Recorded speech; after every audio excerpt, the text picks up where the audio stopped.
Agora a escola está muito boa, que eu gosto muito de aprender. Eu chamo-me Catarina José Magalhães, tenho 10 anos de idade, estudo na escola primária de Xangalã.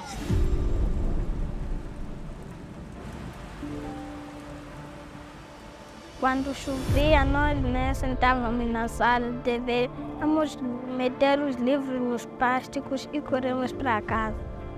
For many young people like Catarina in Mozambique, access to safe learning environments is increasingly threatened by extreme weather. Havia muita filtração, havia filtração de água. Os alunos em algum momento deviam abandonar, deixando os seus espaços por causa da água que acabava pingando. Não seguíamos seguro as nossas crianças para se formar como futuros dirigentes da nação.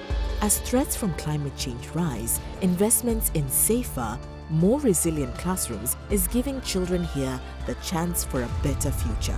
Agora está muito bom porque nós já podemos não ter frio nem chuva, já não podemos molhar os livros. A escola fica bonita.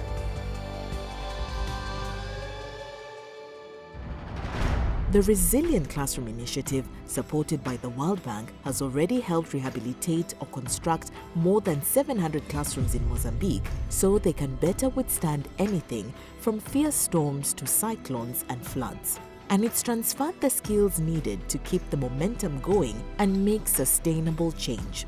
This is vital in Mozambique, one of the countries most affected by climate-related disasters in the world. Este projeto baseou-se na questão do reforço da estrutura de cobertura para dar mais estabilidade e resiliência na mesma, onde a mesma consistiu na retirada da antiga cobertura que aqui consistia. Então, com essa nova estrutura, não existe essa possibilidade da própria estrutura de romper e cair sobre as crianças.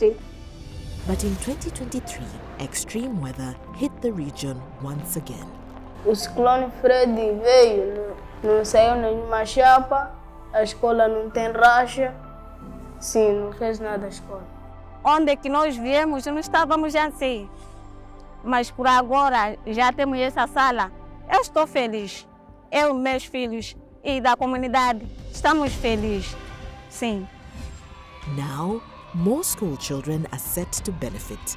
Powered by community involvement, a nationwide program of retrofitting of selected classrooms is being implemented in disaster-prone areas, allowing targeted schools to be more resilient to weather shocks. Sim, as crianças quando saem de casa sabem que vão numa sala confortável.